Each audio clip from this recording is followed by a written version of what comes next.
This was released in 1993 from first-time director, as we marked, Adam Marcus, and still to this day is hated enough to have a 1.7 out of 5 on Letterboxd, making it more than eligible for the show. In fact, one of the lowest rated movies we've ever covered for Not That Bad.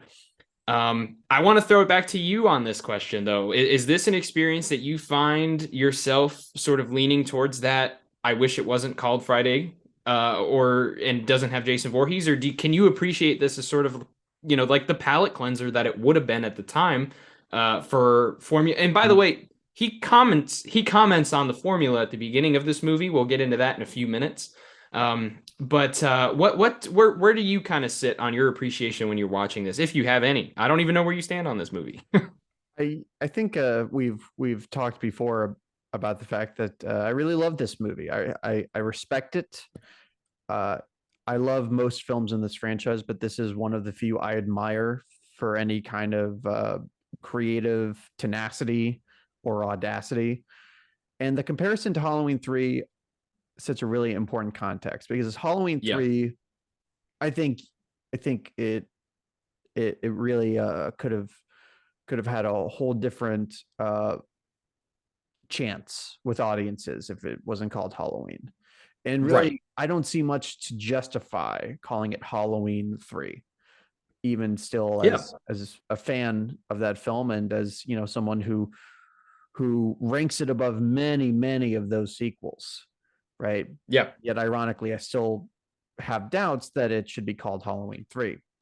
But this is a movie, Jason Goes to Hell, that has this rogue quality that I think, again, I can only truly appreciate, um, as this is a sequel or some kind of a soft continuation of the storyline of Jason Voorhees, which was already Right. convoluted enough to begin with, ever since By the second movie. far. But the thing is, those previous movies that always fumbled the bag with the logic and the mythos, Yeah. and we chuckle at it, but we also, I think, have affection for how much these movies just kind of soldier on past any of that, past any Oh of the yeah. logic issues. Oh yeah. No, this one takes a really like an anarchist approach and takes all of the mistakes and the fuck ups and the logic issues. It takes all of that and finds this whole ethos out of it. It becomes this furiously um uh uh proudly black sheep installment. Yeah. And the question is, when a movie like this is made that is going to get that furious backlash, are the filmmakers aware of what they're doing? And the fact that I can so clearly see Adam Marcus's intentions and the fact that he is so obviously poking the bear here, uh, that I mean, that's the heart of why it's polarizing, and that's why I kind of have doubts it's ever going to get that Halloween 3 widespread reappraisal where Yeah. like you'd be hard pressed to find someone who's still like a passionate diehard Halloween 3 hater. History has Right. really kind of Yeah. been rewritten there. I don't think that'll happen here because I think the tenacity is too embedded in the DNA of this whole project. Well, yeah, I mean, like nowadays, you see, there's almost like a roll your eyes effect when somebody talks about Halloween 3 and they go, oh, well, it sucks because it doesn't have Michael Myers in it. And you're just like, oh my God, okay, it doesn't have Michael Myers in it. Everybody knows it doesn't have Michael Myers in it right now. But with this movie, you don't really have that for any of the arguments against it. People will say, oh, well, there's not enough Jason. And they go, well, yeah, there isn't a lot of Jason in this movie. Oh, well, they decided to go a crazy route. How crazy does your movie have to be that you're the black sheep in a franchise that took their guy to space? That's one of the craziest things about the Friday the 13th franchise for me, is that even Jason X has gotten more of a reappraisal for taking their guy to space and by the way, I love Jason X. Jason X is very high in my Friday the 13th ranking. It's not high in um, my ranking. I get the fact that it doesn't take itself seriously. right. Yeah. It asks to not be taken seriously. Right. It sort of begs to not be taken seriously. And I think that movie could have used more of the edge that Adam Marcus had when he was making Jason Goes to Hell. I think I think that's fair. Jason X, it almost reminds me of like a Batman and Robin situation where, I mean, it's founded on a really terrible premise of where to take this character, but almost like it's embarrassed. So it really asks you to not take it seriously enough to really judge it. It almost asks to be taken out of the canon of this whole franchise and be set apart from the rest of this enterprise. So I don't know. I think a lot more, if you're gonna keep making sequels, as we find ourselves in a timeline where that's the case for not just these franchises, but just like look at what gets released, look at what grosses the most, by the end of the year. Yeah, Yeah. sequels or reboots, whatever you call them, they rule the world. And it's like, okay, fine. But if that's the case, can we have a movie like Jason Goes to Hell that is like a stealth original movie? Like this is a wholly original, wicked idea that's been smuggled into a franchise that I think is most famous for being like the most formulaic of a very formulaic genre, the Oh slasher yeah. genre. Yeah, and I think honestly at this point I think there's nothing else to do but start diving into the movie, except for welcoming back a couple of actors who have been featured in not that bad movies before, highlighting Kane Hodder, who had an uncredited bodyguard role in Daredevil, which we talked about previously on the show. Richard Gant, who played Admiral Phelps in Godzilla '98.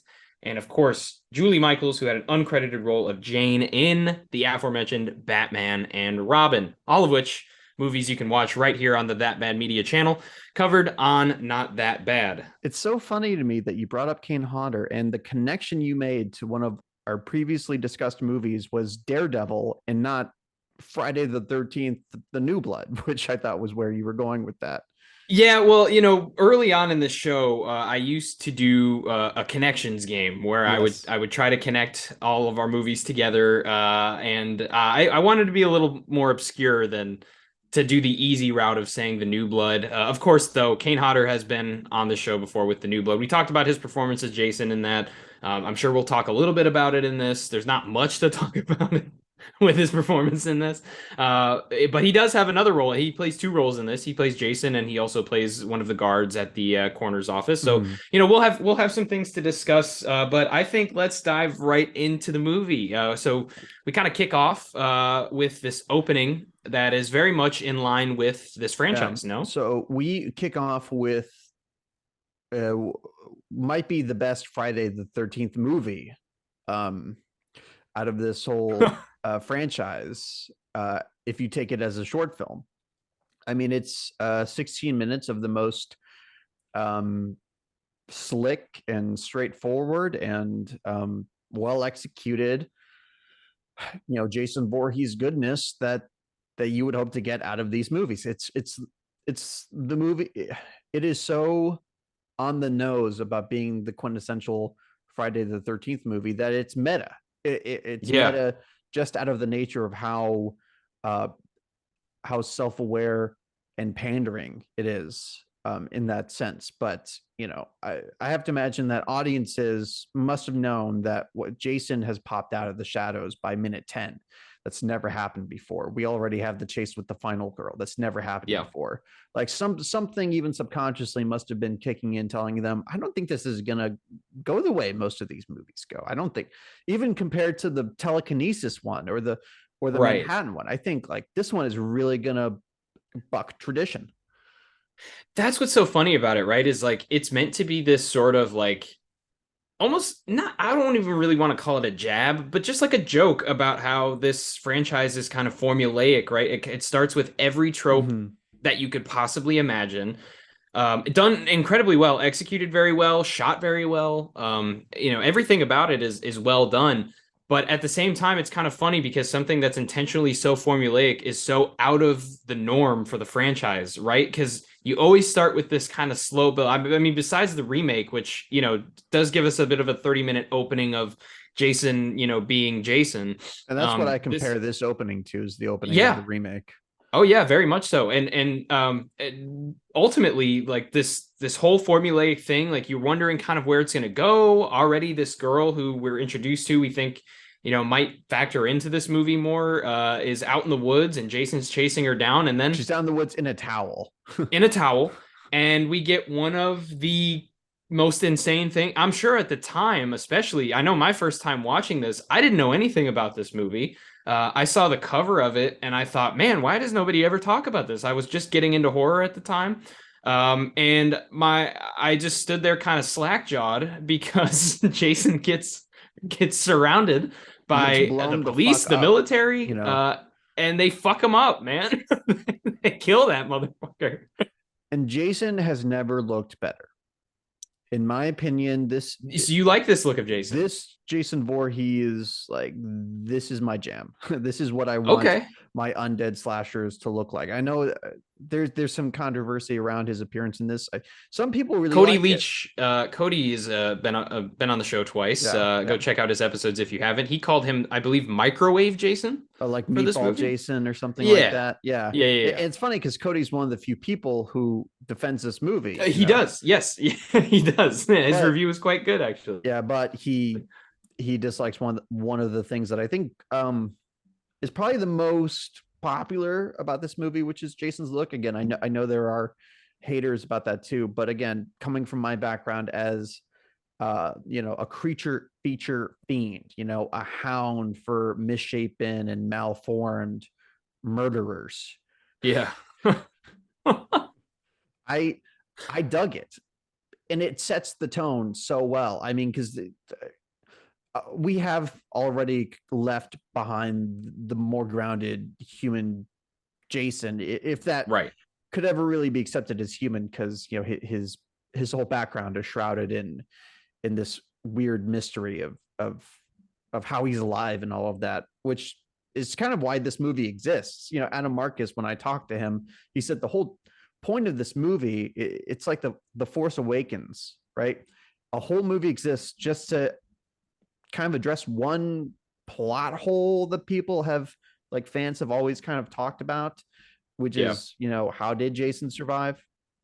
But he felt emboldened by that question to go off and create a movie where Jason Voorhees, the hockey mask wearing Michael Myers copycat, is now he is a sentient heart that can take over the bodies of mortals by seducing them effectively. This is when that coroner chows down on Jason's heart, that's like filmed almost like a seduction scene. And can I tell you something really disturbing about me personally? Yeah. That scene always, like, makes me feel really hungry. I think it's because being from Texas, I see not a heart, but I see like some kind of like brisket doused in barbecue sauce. That's what I see whenever I see this coroner eating Jason's heart. But yeah, I was a little worried for a second there. I'll be honest. You kind of concerned me there, but you recovered. I think you recovered well. I think it was an intentional red herring. I wanted to leave you in suspense. Oh man. But I want to toss this back to you because you had an experience I did not. You watched this blind. I knew about all of the controversy when I saw this. So what are you thinking as you see this coroner consuming the heart of Jason Voorhees? I just remember the first time watching this, just spending 99% of the movie just so confused. Like it's filmed in such a way where it does feel like almost this like temptation or like seduction almost from this beating heart. And I'm like, what? I vividly remember my first time watching this. Jason gets killed, and I'm just like, I just sitting there silently shaking my head just in disbelief. I'm like, how are they going to recover from here? Like, are they going to go like the Frankenstein route? Somebody going to put them back together? Like, what are they going to do now? And then that scene happened, And I just audibly, like, I was by myself and I just kept saying, what the fuck is going on? What is happening right now? And then Is this a of neutral course, what the fuck, or are you passing judgment? I'm just confused. It's not even like an angry what the fuck. That was my first time watching like a Rob Zombie's Halloween 2 or first time watching Halloween Ends type deal. Because that franchise like meant something to me.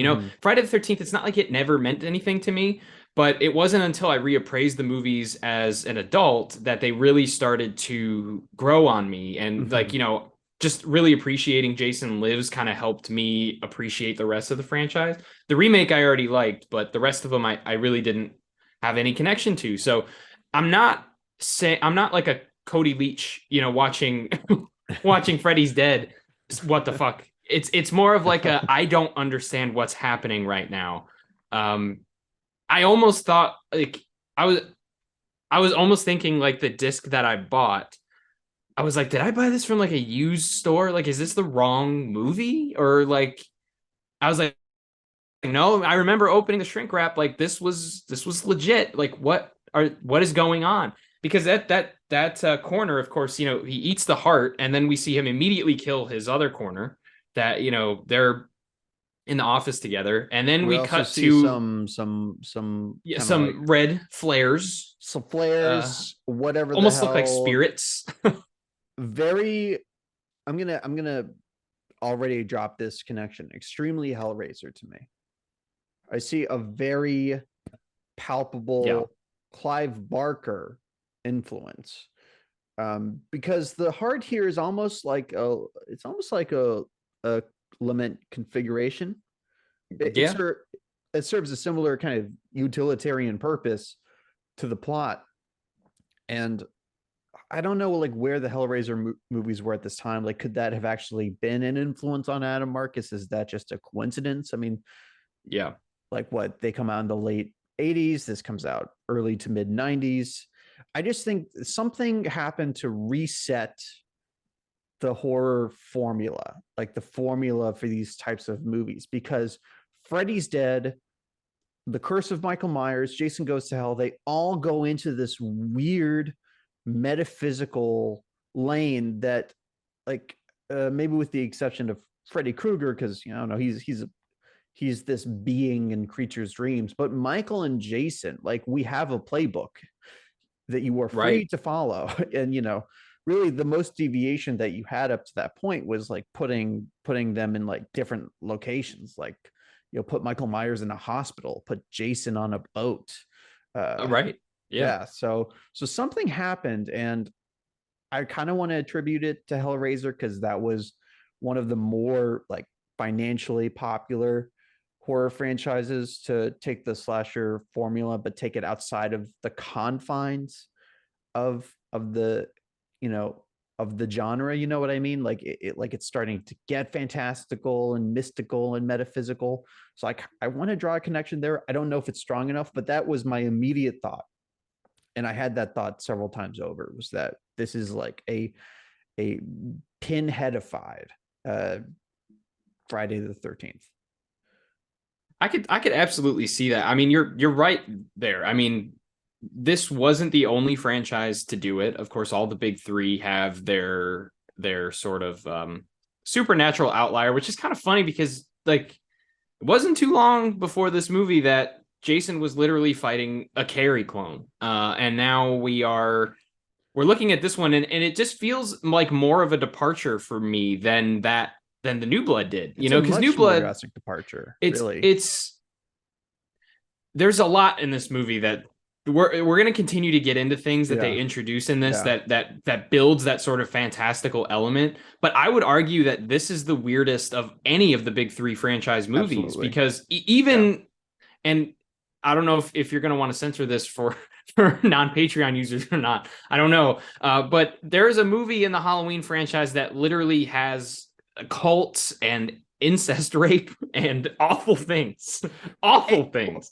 That And this version is still weirder. that version didn't make it to theaters, to be fair. No, it didn't. It didn't. So this of the theatrically released But versions, even the theatrical version of Halloween 6 is totally. still a No, weird you're movie. I mean, We're Oh looking yeah, at I would not cults and challenge sacrifice. that. I would not Yeah. challenge that So at all. the I fact think that this is weirder, I think, is a real testament. Like, it's an and I'm not saying that accomplishment. in a negative way. Yeah. Yeah, it's an accomplishment. I think what I will say comparing this to the New Blood is that the New Blood's deviation, I think, is a really lateral move. It doesn't really defy the structure or the formula of the preceding Friday the 13th movies. It gives the final girl superpowers, and instead of killing Jason by outsmarting him like previous final girls did, Yeah. she Luke Skywalker's his ass. She Um, still does kind of outsmart him, but yeah, well, she yes, you're uses the right, but force.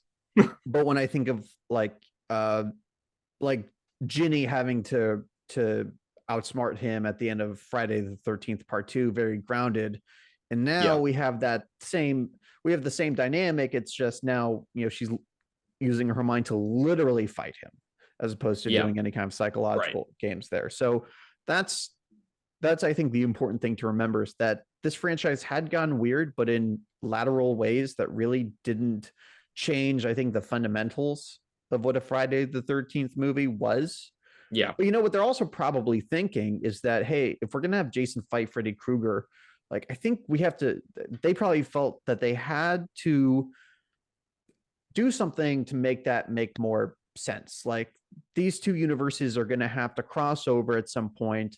Jason has never been established to have anything to do with the fantastic or the spiritual. If we're gonna set up Freddy versus Jason, we should probably ease Jason into an environment like that. But again, that's speculation about what went on at New Line Cinemas. But from here, um, Jason possesses this coroner, and then it continues to be a slasher movie. This guy is killing promiscuous youngsters in Right. one of the most graphic murders to ever occur in any kind of mainstream horror film. It's graphic in terms of gore and in terms of sexuality. Yeah. It peaks on both of those levels. But before that, actually, we get introduced to our characters, and this time I would argue the characters matter. So, answer this for me: is Creighton Duke the best character out of this whole franchise? I have written down in my notes here. Creighton Duke would be considered one of the greatest characters in horror history, both ironically and unironically, if he wasn't in this movie. I consider him one anyway, but the Yeah. horror community as a whole would have such a greater appreciation for this guy. There's so much about him that is so like ironically great, because he's like this over the top bounty hunter. Everything's tough, everything is like a game to him, and he's controlling the chessboard Mhm. and everything like that. And it's hilarious. Like, it's genuinely funny at some parts, it's genuinely fun at some parts. It makes this movie much more enjoyable. But then there's so much about the character too that's so intriguing that, like, you want to see more of this guy versus Jason. Like, my hope when I first watched this movie was that we were somehow going to get a showdown between him and Jason that was worthy of the build of this character. Well, that must have been disappointing for you. It was, yeah, Yeah. it was. But Yeah. I want to throw it back to you, because do you feel the same way about this character? Do you have the Okay. affection for This him that guy, other Jason Goes to Hell fans have? Creighton Duke, is Dr. Loomis if Dr. Loomis fucked. You know what I mean? Like his charisma levels are off the charts. I love everything that Oh this actor is God. putting down. I think it's actually he's a perfect foil for Jason. Jason is this stoic hulking monster, and here you have this swagtastic, flamboyant bounty hunter. Yeah. I I will always be curious to see if his if his bite was as mean as his bark, because we don't get such a showdown. And in a way, maybe that's for the best, because remember that poor sucker from the final chapter who you think is going to be a match for Jason, the guy who's hunting for him. And then Yeah. as soon as they're paired up, it's like, he's killing me. He's killing me. It's like, okay, that guy's chance of being iconic has just been ruined. Oh, Like, it's gone. Yeah. just neutered that character. And Creighton Duke doesn't have anything like that. Of course, we know that there's a lot of stuff about his character that did not make the final cut. You know, he has a personal connection to Jason that audiences never got to hear from this movie. I can't remember if they did film this explanation or if it was just like in the original script and was cut. But yeah, he had a girlfriend who was killed by Jason. That's why he says, "You remember me," at the end. But Yeah. at the same time, I think there's another character who doesn't get talked about nearly enough, but I think he's a big part of what makes this movie work. And I'm talking about the dork with his varsity jacket and his Coke bottle glasses. Yeah. I dig him. I like his addition to this film. I will say this, there aren't many characters in this movie that I don't like that we're supposed to have stock in, you know? Like there are characters in this that I mean, all I really have to say is tied up and naked, and you'll understand what I'm talking about here. There are characters that I don't love in this movie. But and you know, performances too. I think there's something that you kind of lose when you have this hulking, you know, character whose you know sole purpose really is to cause chaos, and now that's relegated to just some normal looking dude. There's a value to that, but there's also value being lost, and I think there's a couple instances in this where I think it is lost. That said, yeah, I mean, like, dude, this character was great, and he was great because he wasn't like fully your stereotype of like he was almost in the middle of like a nerd and a jock character. He wasn't super cool, but he wasn't like the lamest guy ever. Not everybody's making fun of him. He has that friend at the police station who, you know, he ends up having to dispose of later in the movie. And there's a lot of interesting things with him. He could have easily just been a cannon fodder character, but they kind of made him mean something to the story. He almost takes on like I can almost kind of compare him, and I believe he was originally written to be. Was he the character that was originally written to be Tommy Jarvis in this? I think a lot of details about that are fuzzy. I don't think he was literally intended to be Tommy Jarvis in this iteration of the script. I think it was more like a, you know, early conceptions of this movie had Tommy Jarvis. But if he had been Tommy Jarvis, I think that would have meant a lot more to fans, but also I think would have, you know, the Tommy Jarvis saga is concluded. And right. I think bringing back that baggage to a movie that's trying to have this clean slate, yeah, I think that would have muddied the waters. Although there's kind of a bit of a grown-up Corey Feldman essence about this guy. Like, I should clarify, not the real grown-up Corey Feldman. the Corey Feldman version of Tommy Jarvis. With like Tom Matthews played it well in Jason Lives, but it's clearly a different guy. It's a very different guy, and I've always kind of questioned why he's such a fan favorite. Not to put down Tom Matthews as an actor, I really like him in not Night of the Living Dead, Return of the Living Dead. Right. But my preferred adult version of Tommy Jarvis is actually John Shepard from Part 5. I could see that. I think for me, I always prefer it just because Jason Lives is it's my favorite of the Friday the 13th movies. I think it's the best of them. So that's it's kind of the portrayal. And you know what? I think also part of it was Corey Feldman and his version was just it was when I talked to people about Friday the 13th while I was kind of getting back into the franchise and rewatching everything, it was sort of just like, oh, you must have missed something because that's the best one and it's the greatest and you have to go back and watch it again because you're gonna think it's the best Friday movie. And I just didn't. I don't connect with it as much as a lot of people do. Are you talking about the final chapter? Yeah, the final chapter. Oh, interesting. So that version of the character I wasn't as connected to, and then you know I mean, Part 5 is Part 5. You know, I'm not a huge fan of it.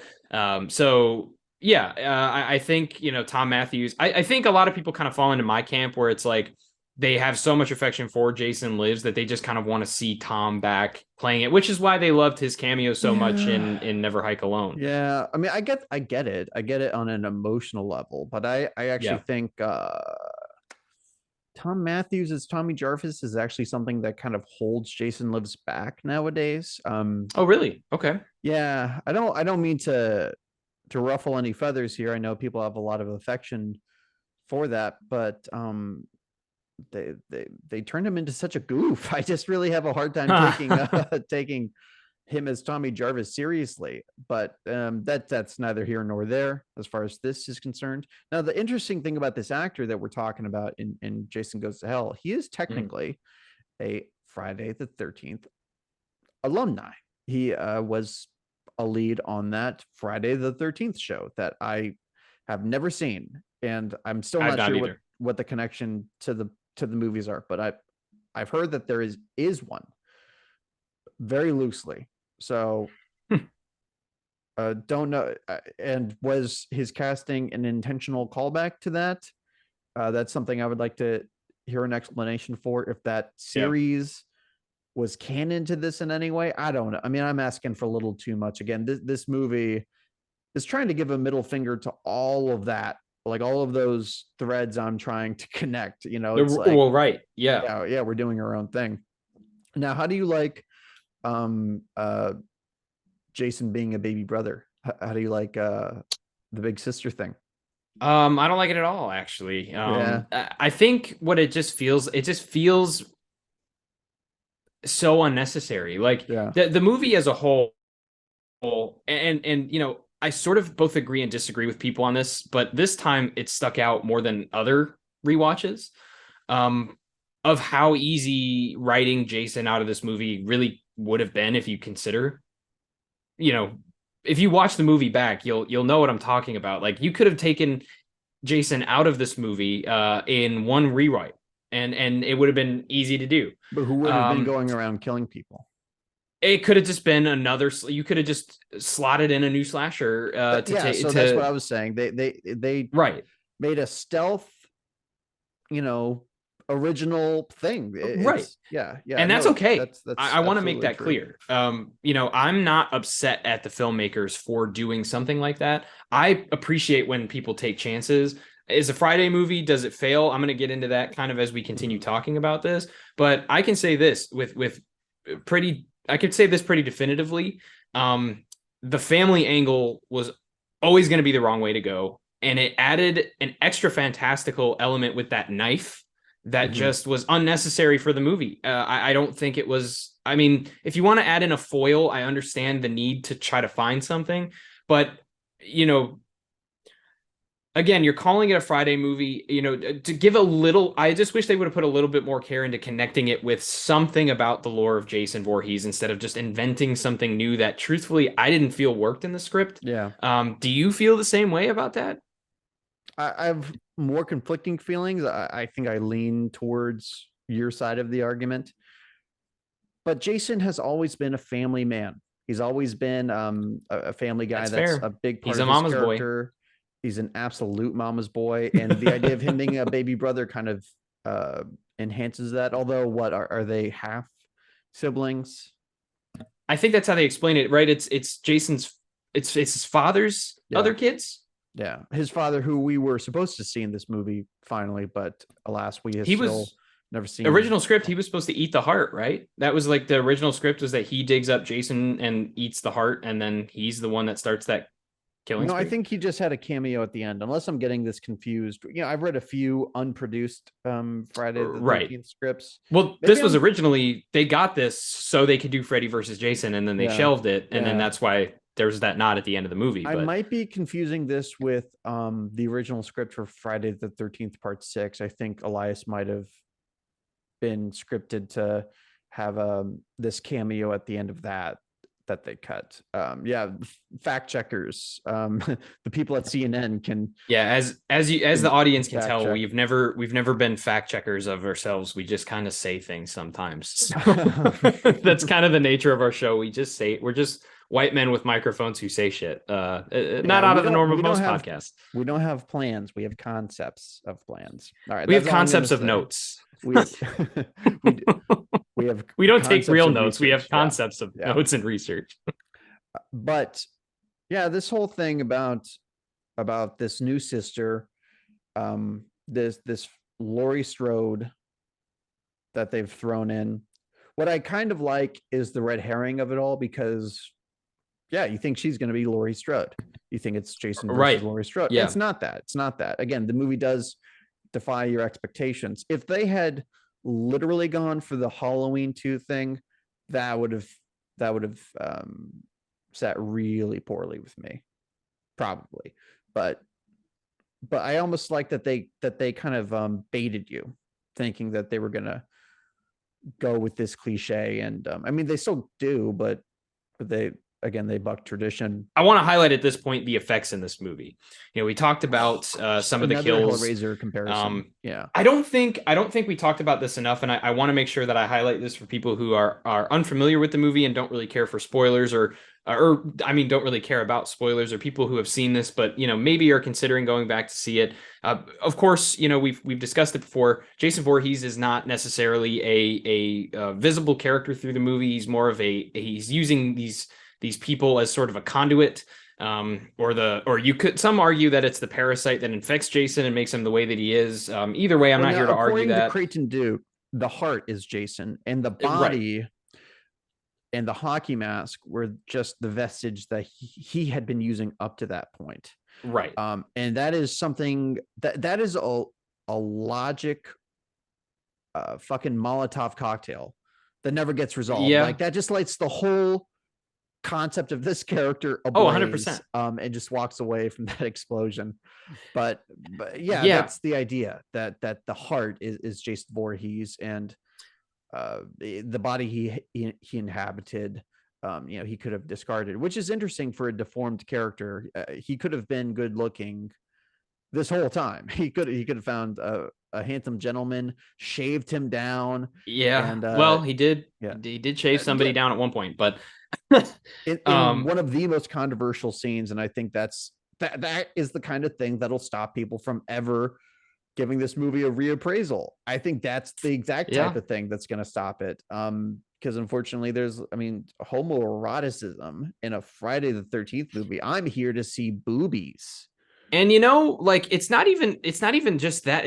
I think it's also just the strangeness to which they come up with, like, how they so for those who have never seen this and don't really care about the movie being spoiled for them, or people who may be shaky on this having seen it before, basically after the coroner at the beginning of the movie eats the heart, he's effectively Jason Voorhees now, just as this coroner guy. And so he kills a bunch of people, and then it's sort of alluded to, I guess, that like he can't stay in another body forever, because he has to keep transferring it. He really hasn't been too injured, but he finds a guy, and he basically, how he transfers once the heart is eaten is by sticking his tongue down another person's throat. What he needs to do is he needs to find the body of another Voorhees to inhabit so that he can be reborn. Right. Yes. Yeah. And so he starts in this coroner's body, and then he goes into he as the coroner shaves this man who is in a bondage. He's tied up in this bondage contraption, and then he makes out with him, wears the face off of him, and becomes him.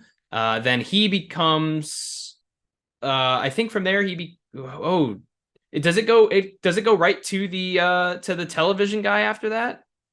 So there's a whole plot from this slimy television reporter he's dating the daughter of Jason's sister. So she's Jason's niece, effectively. And there's a sleazy reporter who found the sister's dead body, and he's going to put it in the old Voorhees house and bring a camera crew to discover it.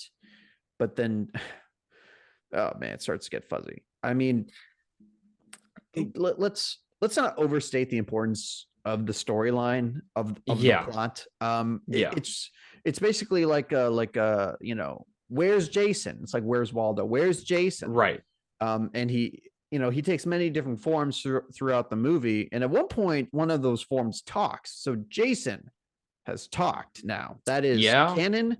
Jason Voorhees has broken his vow of silence, just like Tyler Maine as Michael Myers did in Halloween 2. So Which probably has much more story significance, but we won't get into that it right has a now. lot of story significance, and this time it's like a misdirect because Yeah. Right. this cop comes out and he's like, hey, let her go, and you think, oh, that guy talked, he can't be Jason, because all of Jason's forms throughout this movie have been mute, they haven't talked.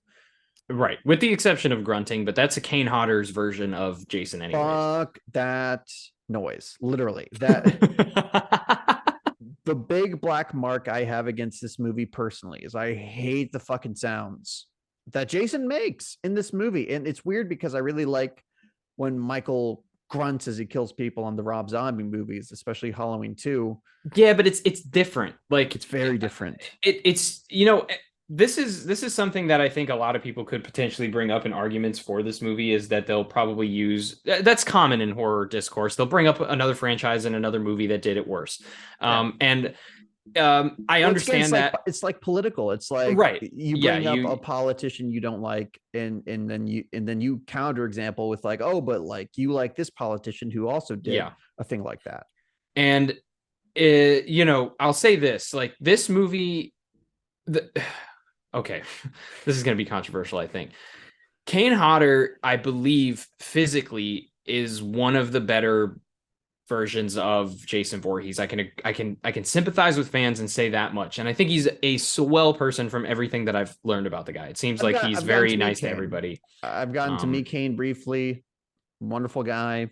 Was very gracious and chatted with me for a few minutes. So yeah, obviously he's earned his place in horror history. Yeah. But I guess the idea that the conventional wisdom is that he is the best Jason when you I don't agree with it. Derek Mears out there. I mean, know, man. Derek Mears, I forget what is the name of the actor? Was it CJ Graham in Jason Lives? I'm not a huge fan of that portrayal. I understand Jason. why people don't like that, but even Ken Kersinger, I like him better. Oh, you like Ken better? That's interesting. I do. Because Ken was Kane's stuntman, I believe. Oh, okay. I wasn't aware of that, and I believe it. I just think in part 8, he's one of the he's this random bartender that gets like tossed into a mirror by Jason. So don't quote me on him being the stuntman, but I know I think he is a stuntman and he's worked with Kane before. But either way, big dude, big guy, very big guy. But my favorite Jason is still Ted White from part 4. And I can get that. And by the way, you're not alone in that. If people don't like Kane, that's their guy. Yeah. Which makes sense. No, Ted White is the only Jason that has scared me. Like his Jason intimidates me. Even though he's not the biggest guy, and it's he was like 54 when he played Jason, but like that's the most menacing Jason to me still to this day.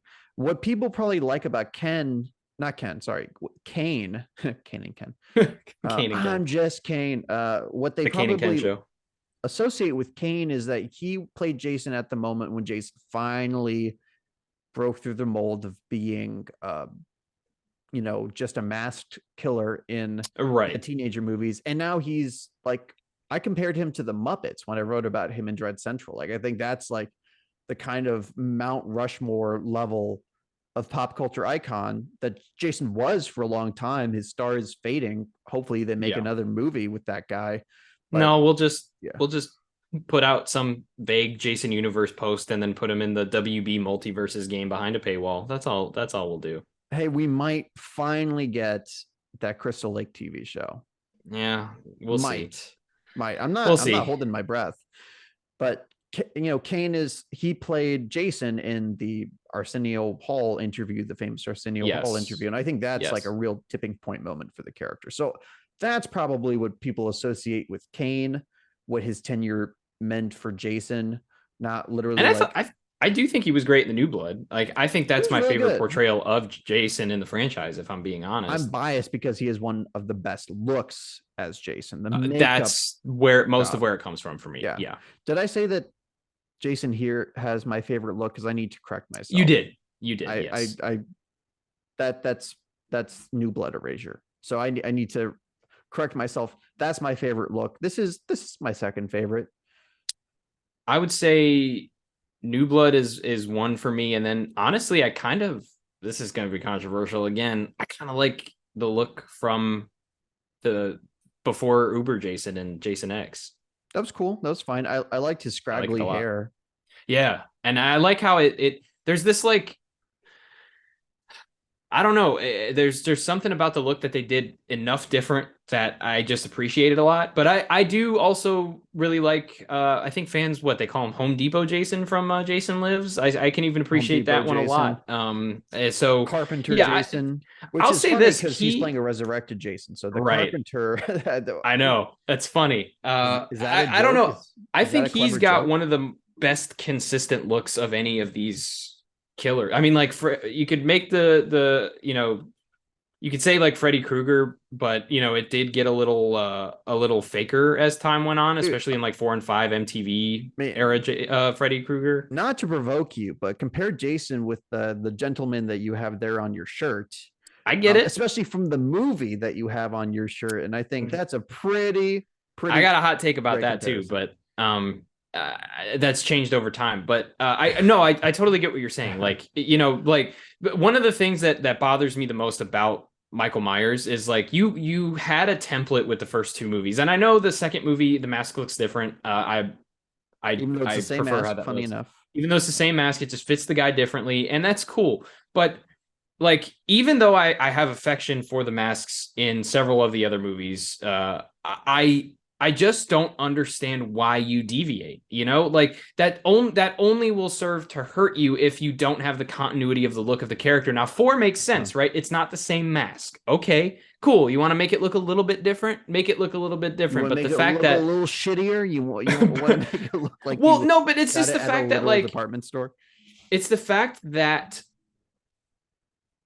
you go from four and then you go, okay, well, the mask doesn't look great, but then they redo it in five, and then they redo it in six, and then they redo it in H20, and then Several they got like times. four masks, yeah. Yeah. And then they redo it in Resurrection. And just because those masks might look good or they might not look good, depending on your taste, it hurts your franchise as a whole to not have that as continuity because that's your guy, that's your character, Maybe. that's what they surrounded it by. So I appreciate that Friday the 13th didn't Mm. deviate too much. They just sort of continued to evolve it. If I have a challenge to that statement, it would be that I think fans actually do like being able to debate the different looks of these I characters. think so. I think so. But would you agree that like as a whole, like the identifying version of Michael Myers, it's hard for anybody to even debate that it's from the The first CGI movie. mask from Halloween Yeah, the CGI H2O. mask from Yeah, yeah.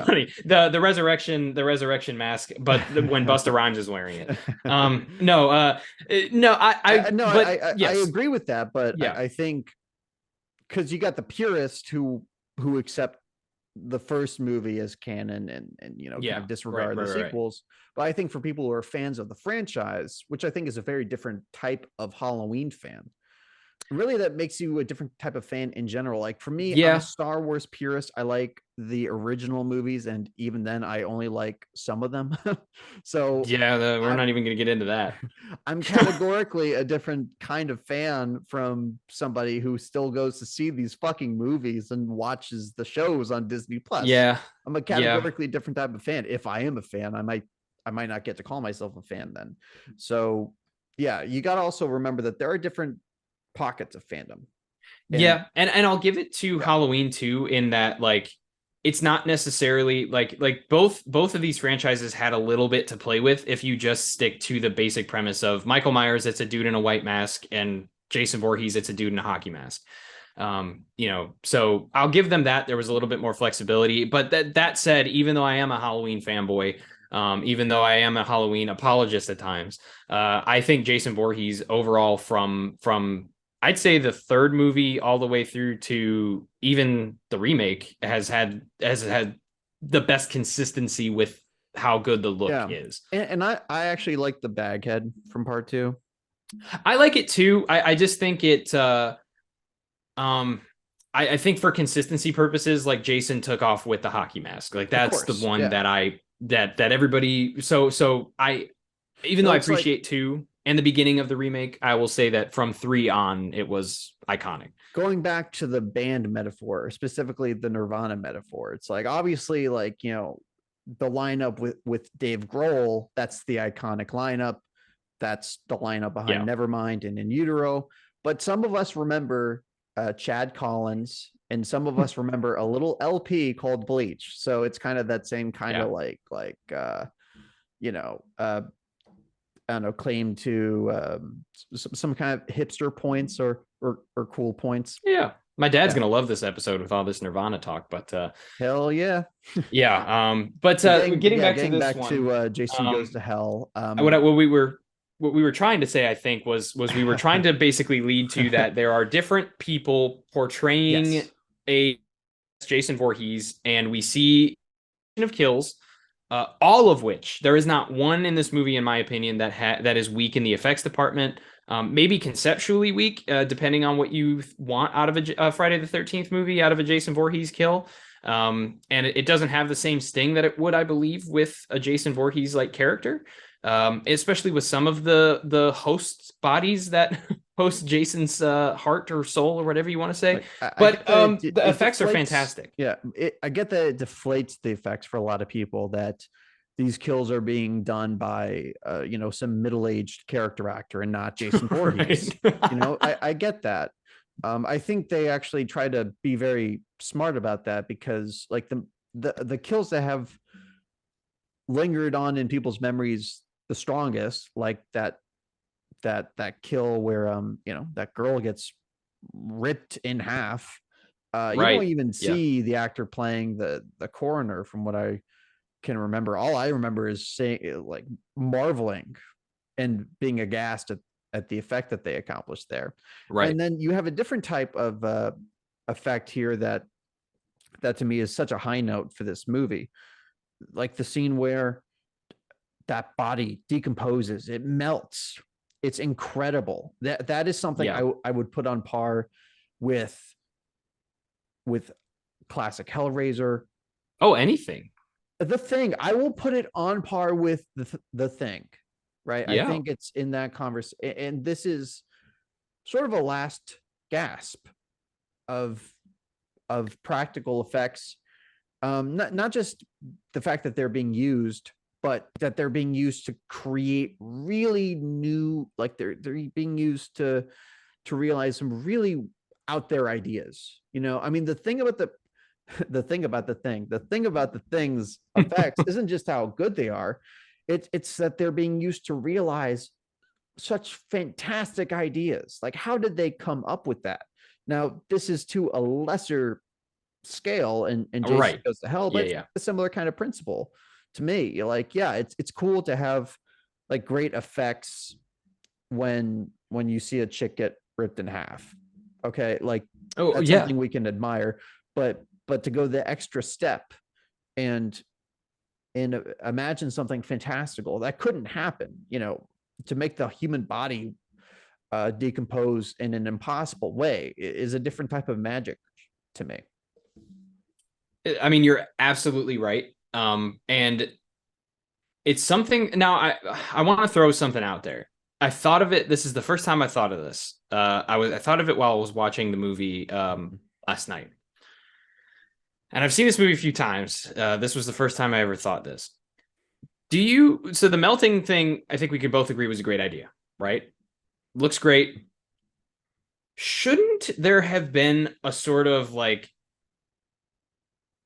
I don't even want to call it a subplot, but shouldn't there have been something introduced where like Jason's host body starts like taking his form and starts like deforming to make sense of why he would continue to, but like I know he's searching for the Voorhees person, but like if we're already doing the supernatural thing, like he should already know who that is. So the reason of jumping host bodies would be A, if that host body was, destroyed too much, like, the reporter, they just beat the absolute shit out of that guy. But like, wouldn't it have been kind of more interesting to like have the body start to melt while he's is still in there, or maybe it's decomposing, maybe it's starting to change form to look like Jason, like something to make it make a little bit more sense? Do you think that would have helped it at all? Ooh, I really don't care. I mean, I don't weigh that as I watch this movie. Are you right? Yeah, you're right. You win this debate, Connor. You win. Okay. I just I'll take that. To me, the more glaring question is, if he can possess a dead Voorhees, why did he wait until the end of the movie? Yeah, He had it's a good her point. dead to rights, literally dead. And he, kind of walks away from that, probably because he's like, do I really want to crawl up the vagina of my sister? Like, do I want to be reborn that way? Like, it's like, fuck, I'll tell you okay. this much. If somebody watching this has never seen this movie and our conversation before right now has not deterred them from watching it, I think what you just said there is enough for them to go, I'm sorry, what? Okay, yeah. What happened? Know what you're in for, babe. Like, be ready. Yeah. Like, I'm not going to try to trick people into watching this movie. Like, sometimes Oh, people absolutely. beat around the bush when they advocate for weird movies like this.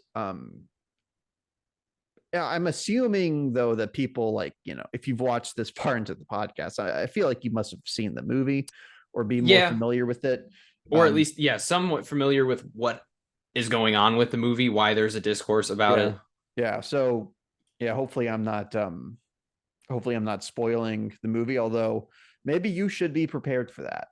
I'm glad I was prepared for that. Were you prepared? Were you emotionally ready to see that? Dude, no. Like, there was so much like laughter and like what the fuck's through laughter when I was first watching this movie. Like, nothing can prepare you for this, and it's why I'm like sort of like, if somebody came to me right now and was like, I saw it in the theater with no context and I hated it, I'd be like, that's totally reasonable. Like, like, this movie is a shock to your system. It is weird, it is out there, and it doesn't stop either. Like, the movie has some slowdown points, but it still doesn't stop just being weird and making weird decisions. Like, even during a slower point of the movie where our nerdy kind of guy gets put in jail for the assumed murder, and he's in a cell next to Creighton Duke, who breaks his fingers in exchange for information. And then there's like this weird whispering thing that he does, and he's like, I'll give you this one on the house. And it's just, you're like, what the fuck is going on? And then it doesn't stop. There is one scene from every part of this movie that you can say what the fuck is happening if you don't know about it. The movie functions better than I think you're kind of portraying. It functions well. Yeah. That whole exchange between them, I thought that was great. I thought it made perfect sense. I thought dude, it works. Yeah. It's just weird. I think it just doesn't make sense. No, it's weird, but I think I have this issue because so many people talk about that scene like it's nonsense. Like, they like, why? Like, none of it makes any sense. Like, the characters aren't making sense. Like, to me, if you just like, by this point, I imagine a lot of people are just like not even like giving the movie a chance. Oh yeah, for sure. They've checked out. Yeah. So I to say the least. But if you're in for the ride, like I am, like that's a very satisfying scene. It's like the kind of when the hero chooses to accept the call, right? In the hero's journey, they're presented with the call, and they're forced or have to choose it, through some test. And that's also Creighton Duke is not in the movie a lot, actually, after the first act. So that movie is also, like, to me, his standout scene. I think he's already made a pretty powerful impression. I think that's his big scene. And he had disappeared for a while up until that point. Like, we see him in the beginning. First time we see him is actually a terrible bounty hunter. He is terrible at his job. Oh yeah, for sure. He does get to punch out the director of the movie, though, which is pretty cool. In that jail sequence.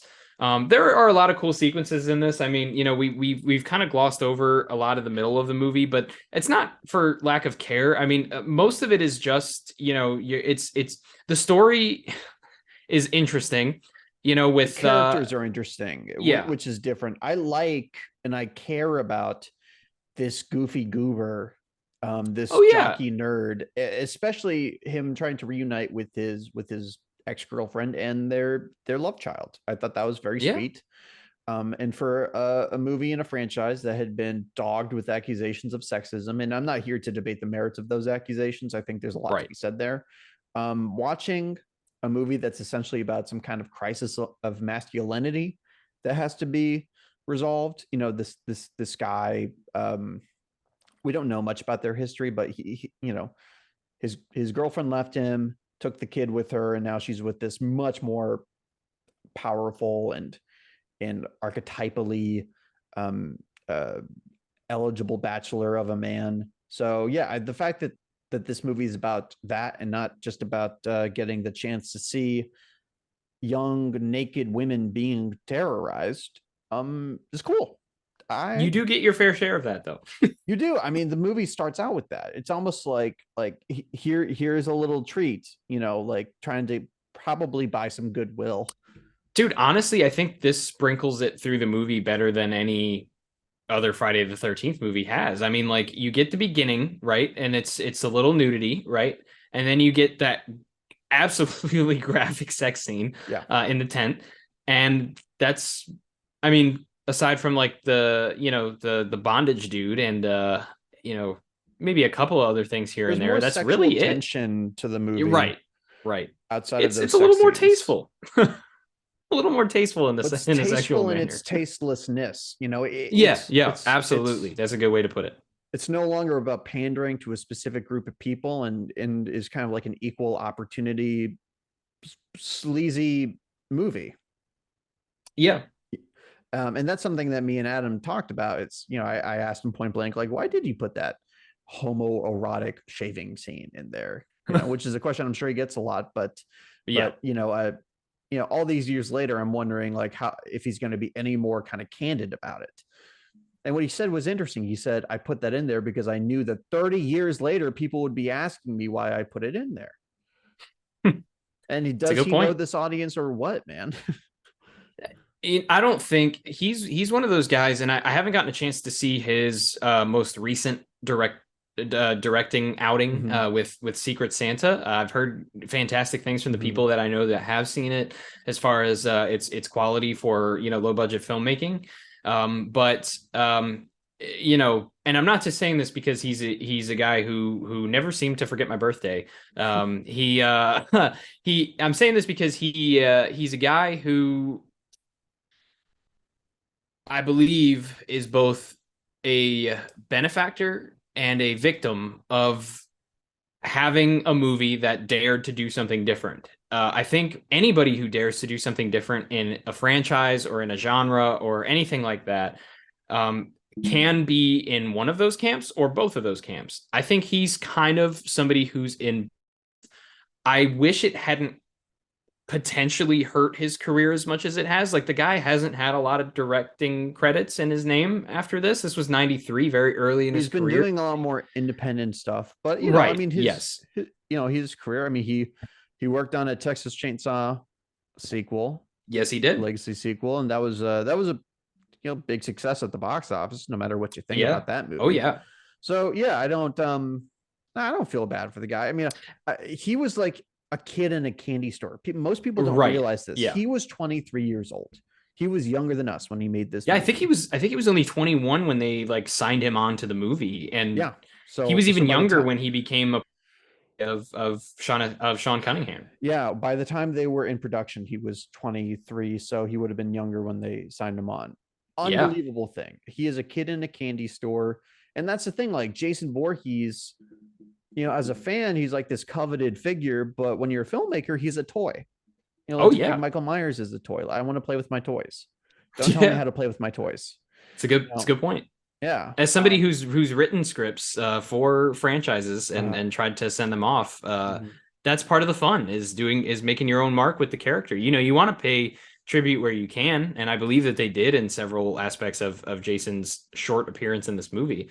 But that's the fun, like Yeah. putting your own stamp on it. Speaking of Jason's appearances, should we talk about the last 10 minutes of the movie? I think we should, yeah. So Gabe's aforementioned crawling up the vagina of a sister happens. Oh, okay. To clarify, not my, Jason's. Yes, you brought it up. I'm saying you brought it right up.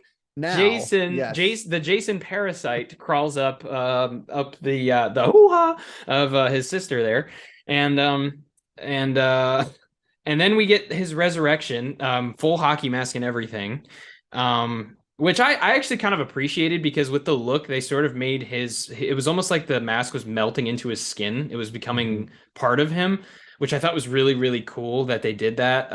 And he looked bloated and decomposed, and that's how he comes back. So he's pretty much exactly what we saw at the beginning of the movie, and we get a showdown. So basically, for those who we didn't do this enough justice, I don't think. So basically, his niece now has a baby, and that's how Jason is trying to rebirth himself through one of them because they're the only surviving relatives. And there is this blade, this fancy blade that is connected to them that she is to use to kill Jason. Ass blade. Yes. At one point, Creighton Duke throws it at her.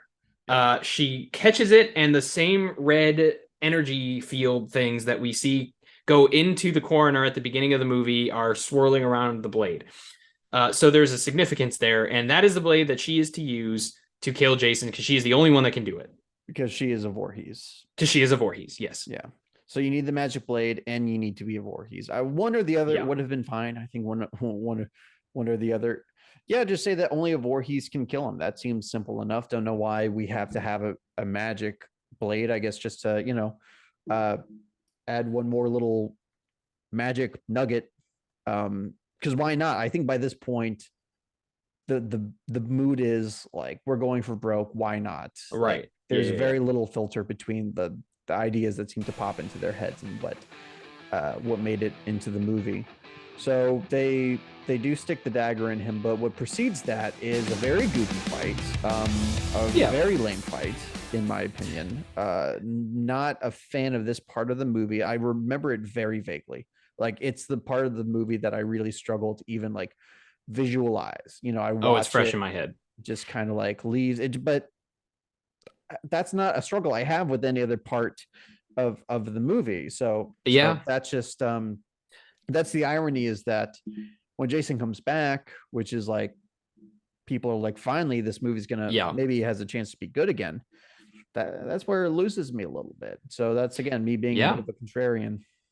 No, I get it, and I think I could even understand how a Friday the 13th fan, like how if they were already turned off by the rest of the movie, that this would be the final nail in the coffin, because I don't think it lives up to what it needed to be. I mean, even if you want to throw the Jason character aside, like we have all these characters that are supposed to be important, and I think honestly the character that fares the best in all of this is that nerdy jock guy. He's the one who takes the biggest beating, arguably. He's the one that keeps getting back up. He's the one that felt like Ash the final Williams. He's the Ash. Right. Yeah. He felt like he should have been the crux and the most important part of this, but ultimately he really doesn't end up being that. I mean, he's more of a foil. There's always a character in these horror movies after a while that's just like the guy who distracts the killer long enough for the hero to make the kill, and they never get appreciated like they should. He fares a little better than a lot of them do, but ultimately after a lame fight where Creighton Duke's back is broken and Jason gets knocked out a window to zero fall. It was a ground floor window. She jumps on his niece jumps on his back, plunges the knife into his chest, and he is dragged into hell. That's where the movie gets good again. that is weirdly enough, and it's very short. I wanted more from that. It's too short. I wish actually that could have set the tone for the whole movie. I mean, I know it's like it's a similar thing to when Jason jumps out of the lake in the first movie. You know, they saved the Yeah. best for last. I think genuinely, as far as special effects go, like pretty fucking epic stuff Oh going yeah. on in that brief descent into hell. And they probably didn't have the budget to do Right. much like that throughout the movie. So they saved the best for last. I will always remember that. I will always remember Jason's mask, his hockey mask, lying in the sand, even before Freddy's hand comes out. I just remember that Yeah. this one shot, it was mystical. And that's the quality about this movie that I'm going to make a comparison that doesn't make a lot of sense, but it's gonna help me kind of explain myself. I, Okay. I like this like a late stage Hammer horror movie. So for people Okay. who don't really remember the Hammer movies that much, or know a few of them, you know, the timeline of them is that when they first started making them, when Christopher Lee first started playing Dracula, it was a bona fide, you know, horror slasher, like they were mean movies. That really had a lot of street cred as far as being, returning these characters to their roots, their gothic roots. You know, Dracula, Frankenstein, a few others, but by the 70s, you know, they had jumped the shark, and Dracula was Yeah. now, man, there's so much good stuff in like the back catalog of Hammer movies. Dracula is in modern day London, having fights with Van Helsing as like disco music plays and people with all these perms and these bell bottoms are like running and screaming for their lives. It was Isn't awesome. that when they gave Dracula the mustache too? That was a different production Oh, to okay. star Okay. Christopher Lee as Dracula. It's really funny. Yeah. So Christopher Lee was hired by this famous grindhouse filmmaker. I think his name was Jesus Franco, That to sounds right. portray Dracula in a movie called Count Dracula that was a non-Hammer affiliated production, and it was a straightforward adaptation of the original book. I've never seen this film. I haven't heard that it's any kind of remarkable thing, any kind of remarkable accomplishment. Right. But you know, Yeah, people who yeah, are yeah. curious can check it out. But the thing about what this movie represents is kind of what the final hurrah of those Hammer movies represent. Is like, okay, we're having the time of our lives making it, but let's be real. Like this is gonna get old fast, and we're gonna burn ourselves out. Let's end this on a banger, and people aren't gonna know it's a banger until years and years later. You know, I think, you know, the final, like, I think the Legend of the Seven Vampires or something, where it's in Hong Kong. Peter Cushing goes to Hong Kong, fights kung fu vampires. That stuff might have been embarrassing at the time, but god damn it, don't take that away from me. You'll have to take that from my Yeah. cold, dead hands. And that's how I feel about this movie. So very roundabout way to try to sum it up, but it kind of represents this like glorious excess that is wisely coming to an end. Even though this isn't the final Friday, to me, it still represents the end of an era. Yeah, and I think it's a very fitting way to end it. Like the ending. I don't mean the last, like, most of the last 10 minutes of the movie. I mean like the last few The final minutes. beat, the final beat. Yes. Yeah. With Jason being dragged into hell, I think it's an amazing visual. I think it sets up something really potentially cool. I know for me, like when I saw the cover of this, like I had already seen Mortal Kombat. Like I almost expected most of a Friday the Yeah. 13th movie in that setting where Johnny Cage fights Scorpion in the Mortal Kombat film. And slightly disappointed that we never got that. But I know people would have hated that too. Um, this movie goes out with, Jason being dragged to hell, our heroes walking away from the scene, and then of course Freddy Krueger's glove, portrayed by Kane Hodder. And I guess he plays three characters in this movie. Mm-hmm. His hand is the one that reaches out and pulls Jason's mask, presumably into hell. Now it's For the ultimate tease, you a gotta 10-year tease. right. You gotta note that presumably the Nightmare on Elm Street movies had ended too. Right. Yes, we had already had the final Friday. Freddy's Dead came out a year or two before this. I think A New Nightmare came out a year after this.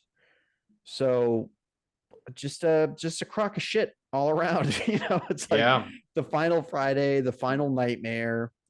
But actually, let's tease you for a movie that's not going to happen again. That's not going to happen for 10 years. 10 years. Yeah, let's get into that real quick. So Adam Marcus, after making this movie, and he's talked about this, he and his writing partner who made this movie came up with a concept that was supposed to immediately follow this pretty much. I don't know if it was supposed to be the next year or a couple years later, but they were going to make a Freddy versus Jason, and the concept that Adam Marcus discussed, I believe, in a documentary, was that basically both of them would be in hell after being defeated, and the devil would commission them to have a contest. And whoever claimed the most souls for the devil would be able to roam the earth once again in their prime form. So, Jason would go back to killing teenagers, or Freddy would go back to haunting nightmares. And basically it would divulge into, them Freddy trying to sabotage Jason because Jason's winning, I guess, and then they go from there. That was the initial concept that was supposed to follow up this movie. Of course, we know what happened. We discussed with Cody Leach just recently Freddy versus Jason, which we both have affection for. We both like that movie quite a bit. I like that movie a lot. Is there any interest from you in that concept that was supposed to follow this one? No. And what I will say is that you cannot tell me that this fan base, the fan base of either of these characters, would have stood for the inevitable direction that movie would have gone in. Yeah. It is just impossible for me to imagine that anything but the smallest of cult followings would have developed for that after this, mountainous backlash. I mean, Freddy versus Jason, a movie that to me is like scientifically made to appeal to both Freddy and Jason fans. Like you couldn't have made a more like perfect specimen of a crossover movie to me. And that, like, you still see people get up in arms, like people like feel like their guy has been misrepresented somehow. Well, and part of that formula too, I want to say, is the 10-year build, right? Like, I think if we would have gotten a Freddy versus Jason immediately after this, where we already had backlash over Freddy's Dead, and now we have backlash over this movie, where is that going to go? Maybe you're right. I don't know. But okay, then you got to imagine, though, that people have rejected Jason Goes to Hell, and now they're going to see the same guy. As much as I love Adam Marcus, what he did, in this movie, that those fans wanted to see this guy not only come back to do another Jason movie, but a Jason versus Freddy movie. Like, unless they put a leash on him that would have tamed his most interesting instincts, so it would have kind of probably flopped for me. Then yeah, you have a movie that's probably not going to make many people very happy. That's the sad reality of crossovers, man. I think if Adam Marcus, had a genie to give him 3 wishes, I would love for one of those wishes to be to go back and make that movie happen, because it would be a really interesting thing to experience after the fact. But strategically, if I'm like somebody who works at New Line Cinemas, or even if I'm someone who saw Jason Goes to Hell when it comes out in theaters, because I'm talking a big game about loving big swings, but it took me a little bit to warm up to something like Halloween Ends, and that involves a character that I don't have nearly as much affection for. So I really don't know what I would have felt about this movie in 1993. So yeah, I'm just gonna say this kind of blanket statement of like the whole like woulda, shoulda, coulda. I'm happy with what we got in Freddy versus Jason, and I've never heard a pitch that made me go like, oh man, we could have had that instead. We're in the worst timeline. I haven't had that experience. Absolutely agree. And I think that leaves us with nothing left to do but provide the audience with our final verdicts on Jason Goes to Hell, the final Friday. So we've had a great discussion so far. This is a movie that we kind of mutually brought. I think both of us have had interest in covering this movie, just never got around to it, and here we are finally doing it. Do you want to kick us off and kind of give us your kind of final verdict on this movie? Yes, I have made my feelings clear, I'm sure. I have compared this movie to Hammer horror movies, to Hellraiser, to all of these wonderful eclectic influences, and that's gonna point in one verdict for me. This movie is a miracle to have happened. Hmm. It might be a glitch in the Matrix. Again, it doesn't have the right to exist, but I'm really glad that it does. And to me, it stands above, many of the films in this franchise that people regard as as among the best. Oh God, I would so rather watch this than part three. I would so rather watch this than the original. I would so much rather watch this than even the remake, which is a better film in a lot of regards, but doesn't hit the sweet spot like Jason Goes to Hell does. So it's a miracle of a movie. I'm glad it exists, and it's the end of an era. It's the end of a couple of eras, all wrapped in one, and it's a pretty glorious send off. And honestly, if this movie had been the last time we saw Jason Voorhees, if Freddy's hand pulling down the mask was something more again of a send off rather than a tease for a much delayed crossover, I would have been happy with that. I really would have. So I have a lot of affection for this movie. I've heard the criticisms. I've taken it into account. And again, unfortunately, if you don't like this movie, science dictates that you're a bit of a loser. I, however, am not. So I'm going to call this movie actually fucking great. Wow, actually great. Actually great. Wow, holy shit. I'm fired up too. Like talking about it makes me want to rewatch it again. Like Wow. that's how much goodwill I have for this movie. Very, very surprised to see where we landed here. But I guess that means it's my turn to give my final verdict. And this is a movie that has been, I believe, unfairly judged for a long time. I think it's still unfairly looked upon by its detractors.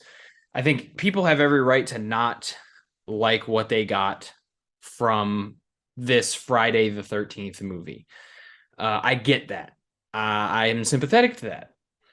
With that said, this movie is so entertaining. This movie is so much fun to watch. It's not that long, so you're not sitting there forever wallowing in this awfulness or anything. It's wild. It's out there. There are some things that don't work, but I don't understand how this. All right, I don't understand how this could be so hated. And Jason Takes Manhattan is hated, but people would rather watch that movie than this movie. I don't understand that shit at all. I cannot stand Jason Takes Toronto. I mean Manhattan. But Vancouver, I think. Vancouver, my bad. Yeah. Fucking Canada. Wrong Canadian. Yeah, those damn Canadians. Anyways, no, I love Canadians. Anyways, what I'm trying to get at here is this is not the worst movie in the franchise. I do rank it pretty low on the franchise ranking because I do have an affection for so many of the other movies in this. But I would rather watch this than quite a few other Friday the 13th movies. And I think this is the textbook definition for me of what this show is all about. And so therefore I think it's an easy, not that bad. This movie is I wish I could give it higher because I have a lot of appreciation for Adam and again, he's been very nice to me. But there are ultimately some story things that I really don't think work for the movie. I think the ending of the movie, while it closes on a high note, much of the build to that close is I'll just say slightly disappointing. So there are things about this that I don't love, but first of all, one of the coolest posters of all time. I mean, I remember seeing this thing at Blockbuster as a kid and just begging to watch the movie. Yeah, I mean, even to Yeah. this day, I think it's one that's worth your watch. Yeah. So for folks who want to help support a couple of white guys with the podcast, such as Yeah. ourselves, just two dudes with a dream, then you can head over to patreon.com, look up That Bad Media, and support us under a number of tiers and be offered some free stuff in return. Well, not free because you're essentially paying for it, You are but paying for it. you, Yes. you understand the transaction that you're making. You get some perks. Yeah, some perks. Perfect word for it. You get exclusive content. You get merch, and you get that warm fuzzy feeling of supporting two independent thinkers on the internet, which is really priceless when you think about it. So that's Oh is boy. that enough? Is that enough? Oh, we have properly hoard ourselves out today. That was wonderful. So, yeah, that's all we have to whore ourselves out with. Mr. Tice, would you take us home? I'm Gabe, I am Connor. and when I think of That Bad Media, I think of a little girl in a pink dress putting a hot dog through a donut.